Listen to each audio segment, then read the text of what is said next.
À qui de droit à la présidence de la République du Cameroun? Que ce message soit entendu et transmis à Monsieur le Président Paul Biya. Monsieur le Président, c'est avec beaucoup de respect que je vous parle. Le 27 octobre 2025, la Cour constitutionnelle vous a déclaré vainqueur de l'élection présidentielle qui a eu lieu le 12 octobre dernier. Cependant, sachez que le Cameroun brûle actuellement. Peut-être pas à Yaoundé qui respire encore, mais ailleurs sur le triangle national, de nombreux jeunes Camerounais sont dehors. Ils crient, ils mettent le feu, ils pleurent, ils bravent les balles réelles des forces armées. Ils pillent, ils cassent, ils meurent. Ne voyez-vous pas que derrière leur colère, il y a un immense désespoir?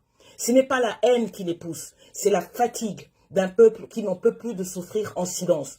Vous avez un âge très respectable, 93 ans, et vous briguez un 8e mandat. Jusqu'à quand? Lorsque vous êtes arrivé à la tête de l'État en 1982, j'avais l'âge de pouvoir être votre fille. J'avais 18 ans et vous en aviez 49. Et c'est un peu comme si je suis votre fille que j'ose vous parler. Mes camarades adolescents et moi étions fiers du jeune président que vous étiez, car vous preniez la rigueur et la moralisation. Aujourd'hui, j'ai 61 ans, et si je continuais de travailler au Cameroun, j'aurais été depuis l'année dernière une retraitée, selon les textes en vigueur. Je suis mère et en âge d'être une grand-mère de plusieurs petits-enfants.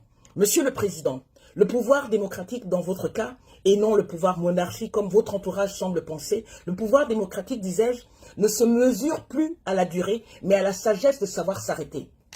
Aujourd'hui, la République du Cameroun ne tient plus debout. La jeunesse veut parler, veut participer, veut vivre. Elle ne veut plus s'évader au Canada, ni mourir en traversant la Méditerranée à la recherche d'une meilleure vie en Occident. La jeunesse veut être entendue. Vous avez gouverné pendant plus de 4 décennies. Mais le Cameroun que vous laissez aujourd'hui en 2025 est au bord du gouffre. Et l'histoire retiendra non pas combien de temps vous avez régné, mais comment vous aurez terminé. Alors de grâce, ouvrez la voie à un vrai dialogue national. Libérez ceux qui sont emprisonnés pour leurs idées. Posez les bases d'une transition pacifique et laissez à la jeunesse camerounaise l'opportunité d'écrire sa propre page d'histoire. Car le vrai courage politique, ce n'est pas de tenir jusqu'au dernier souffle, c'est de partir en homme d'honneur.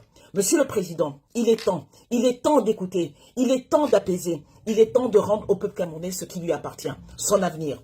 Partez en homme d'honneur par la grande porte et non par la misérable petite porte de l'histoire. Je suis Alice Thionté, d'origine camerounaise, et je parle exclusivement en mon nom personnel, étant très triste de l'image actuelle du Cameroun, tant sur le plan national que sur le plan international. Monsieur le Président, vous avez appris le latin, alors je vous dis, tranquillitas vincat, que l'apaisement triomphe.